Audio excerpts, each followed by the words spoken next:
Uh, Introducing you to our guest of honor, Professor Prabhat Ranjan. Sir is currently prior to this, Sir was the Executive Director of TIFAC and heading India's technology think tank. Dr. Ranjan has done research work in nuclear fusion for nearly 20 years. Sir was involved with research and teaching embedded systems in sensor networks for wildlife in India. Sir has also been managing websites like creativelearning.in, nova.org, etc.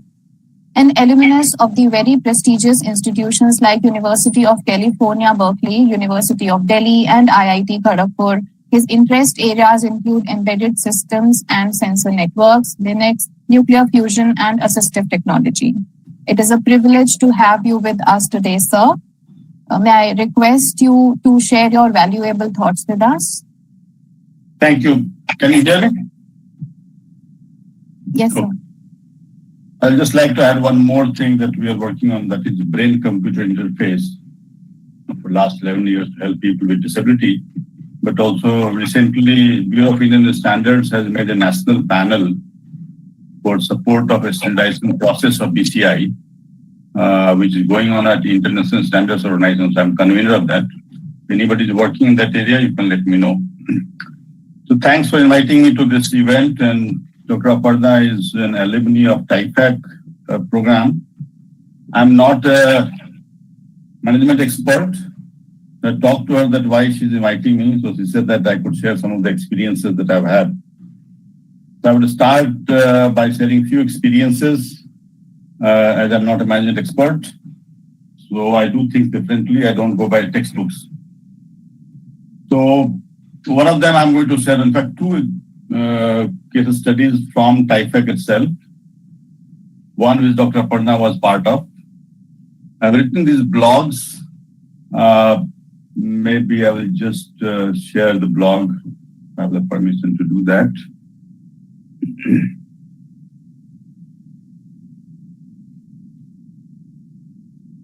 Yeah, so this is one of the blogs. It talks about the scheme, Kiran IPR scheme of Department of Science and Technology. I'm going to just summarize a few points out of this. This program was started sometime around 2002 as part of government of a scheme to bring women with mid-career break into mainstream. It had three parts of this women.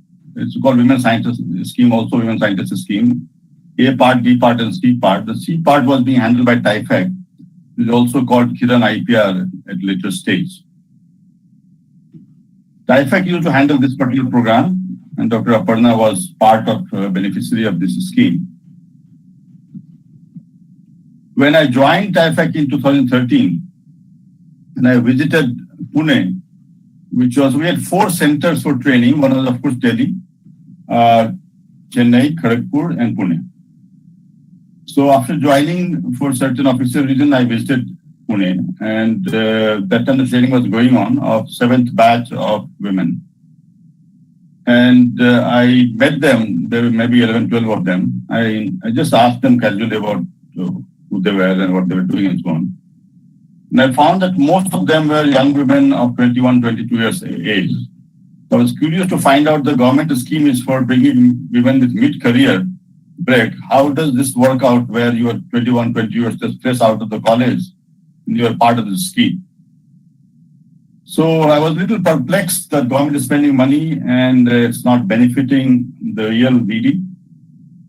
So I came back to Delhi and asked the scientists who were handling this as to why is this case. How do we identify women with mid-career break? So I was told that there's no way to identify. We don't have any criteria. So whoever applies, we consider.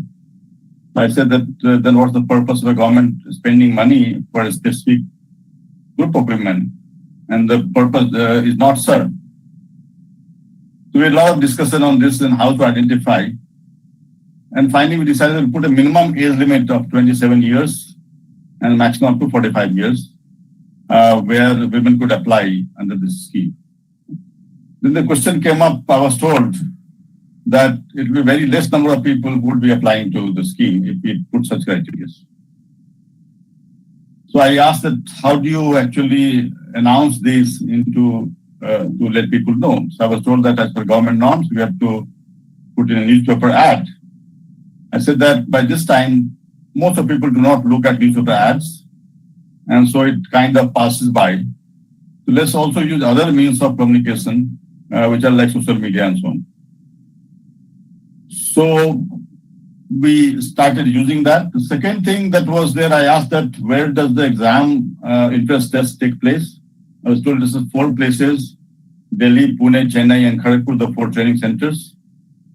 I said that, how do you expect that somebody from, say, Meghalaya travels either to Kharagpur or to Delhi to give an exam where they're all in disadvantageous conditions? So I said that we must make sure that they have access to exam center very close to where they are. We decided that we would have all the states' capital would be exam center, and we'll do it online so that it's possible to handle this. So we did actually, in the 8th batch, we did at 43 centers all across the country. Even we had a center at Andaman Nicobar because there was one candidate she had applied. We made an arrangement that there should be a center there because for her to travel out of Andaman Nicobar to any nearby center like Calcutta or Madras would have been very difficult. Of course, as luck would have it, she did not attend the exam. So all our arrangements went bad. And then with all of this, actually what we found was that we had a maximum number of applicants and all 120 seats that were filled. Further challenge was that when we brought the trainees, many of them were in family way. I remember there were 10 of them expecting babies at different stages. We had to make changes in the system to make sure that flexibility is there to handle the whole training program. The net outcome was that the program became very successful. The people who were coming were very serious. They were getting a second chance. And it was really serving the needy people. And it led to change. And then every year it became like, I was at the 8th batch, and 9th batch, and 10th batch had started. So this program changed character, and we also received President's Award for this in 2016. So actually, I don't know if you can notice that the President's Award, Mr. Pranab Mukherjee is giving that. And we also had a meeting with Prime Minister and Mrs. Maneka Gandhi because she was the Minister of Women and Child Development. So this is one story. I would like to share another story from TIFAC. I joined TIFAC not because of any thought process. It just happened because of certain circumstances that I'll not go into. But when I accepted the position, I was in Gandhinagar at that time. In one of the meetings in IIM Ahmedabad, one of the professors told me, where are you going? TIFAC is a dead organization. So I said that my task only starts when the organization is dead. If it is alive and thriving, I am not required. So one of the things that when I was about to join the organization, one of the things that we were doing was working on a document called Technology Vision 2035. Technology Vision 2035 document. And let me see, I can get that.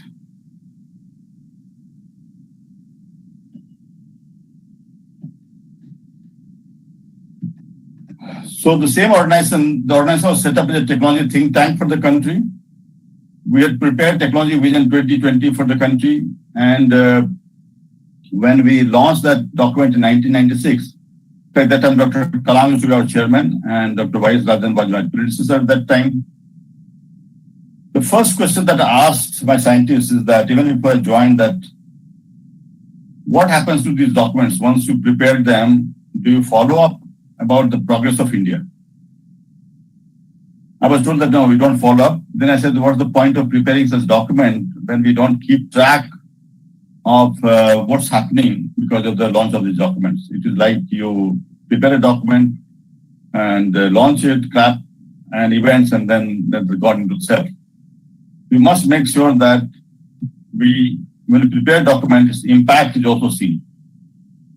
So actually, TIFAC in 1996, when the document was launched, Technology Vision 2020, my predecessor, Dr. Rajan, told me it was very difficult to get people to be convinced about such documents. So what they decided was that the TIFAC will take things in its own hand. And that time in 1998, I believe, when Yashwant Sinha was finance minister, Dr. Kalam talked to him. And about 300 crores worth of project finance was approved through Planning Commission to help TIFAC implement Technology Vision 2020 related schemes. So TIFAC started to, of course, it took a lot of time for money to come in. By the time the actual money came in, Dr. Kalam had moved out. He became President of India in 2002. And Dr. Rajan also tenure was over. And then the money started to come in and the whole organization started to handle these projects. And they became like a funding agency. They no longer were a think tank. So when I joined the organization, the first issue that was in my mind is how do I bring this organization, which has become a funding organization, handling files and money, and not doing the intellectual task of working as a think tank. So I have written some of these things in detail. I'll just point out few things that I had to do. So one of them was that how do I visualize future? As was mentioned by chief guest, the technology keeps changing very fast. And any organization which is not keeping track of this goes out of circulation very quickly. We have seen Kodak, which was the largest photography company. They had the digital photography, they had the maximum patents, but they did not believe there was business potential in that. And unfortunately for them, they went out of business very quickly. They went bankrupt. We have seen Nokia phones in our life. And at one time, maybe 10 years ago, Nokia was if you say mobile phone, it was Nokia that was, it came to our mind. Today, that's gone out of surplus. The technology changes very fast. How do we see this? So there's a term called foresight. The TIFAC's task was to be able to foresee future and prepare a country for that. I was not an expert, but as luck would have it, just before joining TIFAC, TIFAC had organized an event. It was called Indo-UK Workshop on Foresight. And although I had not joined formally, they invited me to participate in that 3 days program. That was my first exposure to the methodology of foresight. And nobody in TIFAC knew anything about this. But personally, I got exposed to these. And then my task was that how do I make sure that the TIFAC scientists follow these methods and understand how to use this to prepare the next set of documents, Technology Vision 2035. And one more thing I did was to ask them that Technology Vision 2020 document that was prepared, we must compare India's progress with respect to what we had visualized in 1996. So we did a retrospection of Technology Vision 2020 as to where India stands with respect to that. Now, we divided India into 4 groups. And another important part here was communication of these, because if I have to take it to stakeholders, I need to be able to communicate to stakeholders in proper way. Today, if I send a large PDF document, nobody is going to read. So although a chapter of 20 pages was prepared, we said that we'll use infographics to communicate this effectively. And we divided India's progress into 4 different groups.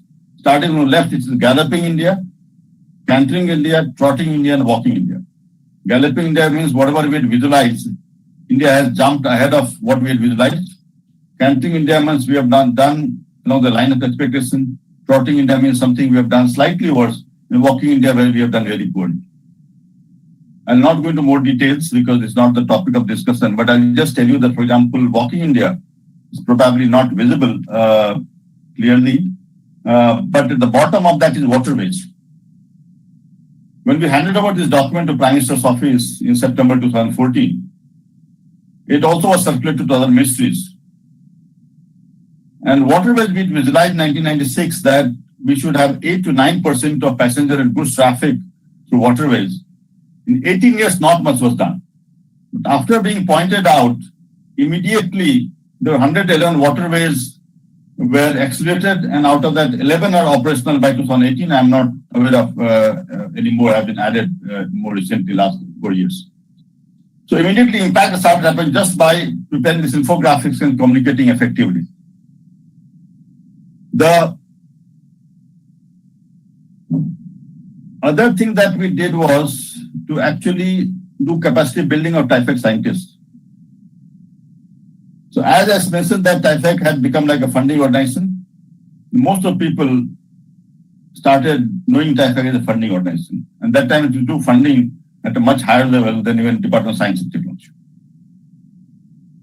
So as the scientists' work had changed, their methodology of learning about foresight, all that had gone. So I was told that maybe we can send all of them to different countries and get exposure to international things. But I said that unless you know a little bit yourself, you'll not gain anything. So first we'll do an internal training. So I divided the group of scientists into various groups, asked them to study different aspects of foresight. There were few who were very unwilling to participate in anything like this because they were used to handling files. So I had to request them, make sure that everybody joins this effort. We made a group of 2 or 3. Then each one started to train others. So then we started to capacity building. Of course, everyone was not receptive to the same extent, but there were enough mass that was built up who were interested in following this. And we also then started to connect to global agencies which are in this. And that gave us that confidence that what we are doing is actually something that is also along with the norms globally. And based on all of these, the input that went into preparing the document was very good. And most of the work was being done by TIFAC scientists and not by expert committees. So we had expert committees formed, but most of them said that they cannot think of beyond something 2 or 3 years or 5 years time. Thinking of 20 years ahead of time was very difficult for them. So it was TIFAC scientists who actually came forward, who prepared most of the documents and waited through the expert committees, and that led to preparation of this document, Technology Vision 2035, that was launched by Prime Minister on January 3, 2016. And he launched it. He also wrote the launching ceremony. He also wrote the foreword to the document. And in 2017-18, the Prime Minister's Office decided that all the ministries and government departments should be following this document. And due to that, many things that have happened over the last 5, 6, 7 years has happened in the country because of this document. Many people do not know about this. I only know because I was involved in the document. But I'm happy that the document has been able to make big impact. I'll just give a few examples on this. In fact, I'm writing a blog on that. That's not yet complete right now. But I'll give you a few examples. In one of the chapters, we put 10 grand challenges for the country. The first grand challenge was guaranteeing nutritional security and eliminating female child anemia. 60 to 70% women are anemic.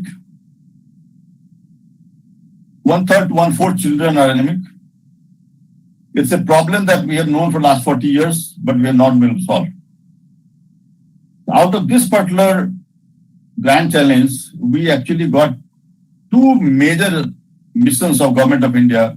One is called Anemia Mukt Bharat and Nutrition India. So from one grand challenge, 2 major national missions were started.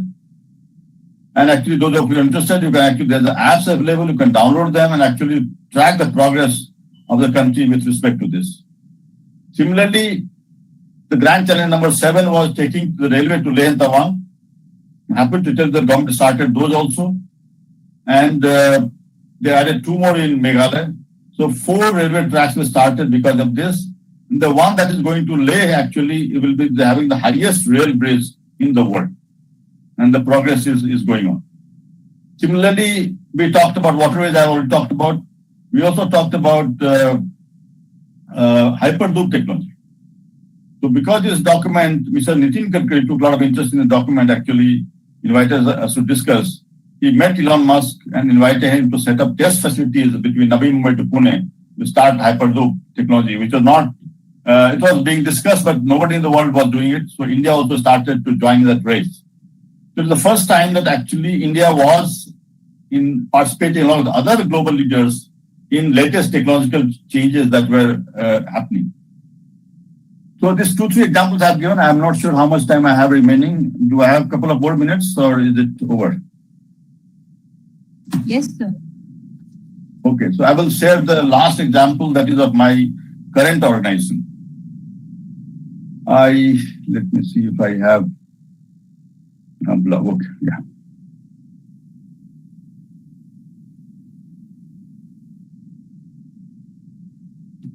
So after my TIFAC tenure got over on 24th April 2018, I took a flight from TIFAC. I went to Delhi airport and came to Pune and joined next day at DYPIU International University in the Kodi campus of Pune. I did not tell my TIFAC colleagues where I'm going. I had only told in my farewell. And Aparna actually, there was the ninth batch, there was a mid-term training program going on of women. And they actually arranged the date so that it was exactly on the last day of mine. So it became like a farewell of mine. And I told them that the 3 things I'm going to do is that I'll catch up on sleep. Second, play with my grandson who was just maybe 5 months old. And third is write a book. But actually, I took a flight to Pune and joined this organization, DYPIU International University. It was a new organization, it was a new university. The campus was old. So I was the founder vice chancellor. When you're setting up an organization, you have both opportunity as well as challenge. Opportunity in the sense that you can shape up the organization as you desire. Challenge in the sense that you have to do everything from scratch. It's just like a startup. So I had a challenge that how do I change India's education system? I had served in another organization called Dhirubhai Mani Institute of Information and Communication Technology in Gandhinagar. That was also a new organization set up in 2001 by Reliance Group. Being part of Reliance Group, the money was not an issue. So the initial, all the capital expenses, even we were appointed as faculty members, our salaries were 2 to 3 times that of government salaries. All money was coming from Reliance industry, at least for 2 years. And all the buildings and other expenses, all we done by Reliance Group. We were not worried about money there. So we made a lot of changes there. But this organization was not like that. We had to start everything on our own. There was no money coming from management into the university, except the fact that the campus was existing and there were a few colleges running. Other than that, we had nothing of university. So we borrowed a few classrooms here and there and started working in the first year of operation. 2018, I came on 25th April. The university started formally on 14th March, just a few weeks before. So few programs started on traditional norms, traditional systems. I did not have much chance to actually plan out things. The engineering program was not started that year. So I got a chance to spend some time on starting a new engineering program. And I focused on computer science engineering as a starting point. And this is a photograph of AICT committee that I was chairing, this meeting I was chairing, which was to plan out AICT's future plans itself. And we had talked about many different technologies that were happening. For example, artificial intelligence, IoT, blockchain, robotics, and so on and so forth. And we prepared, the document is prepared. In fact, I had moved out before the document was completed and I had come to Pune. So I wanted to make sure that whatever we are thinking, we should implement it at the ground level. But I was not sure whether the parents and the students would accept such changes. So I wrote a blog in 2018. I shared on LinkedIn. And I was very surprised to see that excitement that it had. We had more than 50,000 views, hundreds of comments coming in from all over the world. And people were so excited to participate in the discussion on this that finally had to refine the system and create this new program of computer science engineering. I'm not going to go into more details because short of time, but those of you interested can read my blog on this. But I'm happy to tell you that because of that program that we started, whole country's curriculum had changed today. So AICT liked the program very much. I told the AICT that I'm not seeking your approval because it's a very different kind of program, but I'm going to share the information with you. And I had to have the guts to actually do this because most of the people try to follow the government systems. But they like it very much. They send me a formal appreciation later that this is a very good program. It's going to benefit the students very much. And they formed a committee to revamp undergraduate curriculum as well as to revamp the computer science engineering curriculum. I was a member of that. And due to this, actually, what happened was everything changed completely in 2020. What we did in 2019 led to complete change in 2020. And it completely changed across the country. The whole thing changed. Similarly, I started digital fabrication lab, and I'm happy to tell you that I'm chairman of the AICT committee to set up this all across the country. So the whole country, we have digital fabrication setup is going on. 70 places we already set up, and the committee is reconstituted. I'm still the chairman, and 150 more are going to be set up. So whatever innovative things we have tried here is leading to change countrywide. It is not happening in a government organization. It is not happening in IIT, NIT, or any other organization. It is happening at a private university with no resources.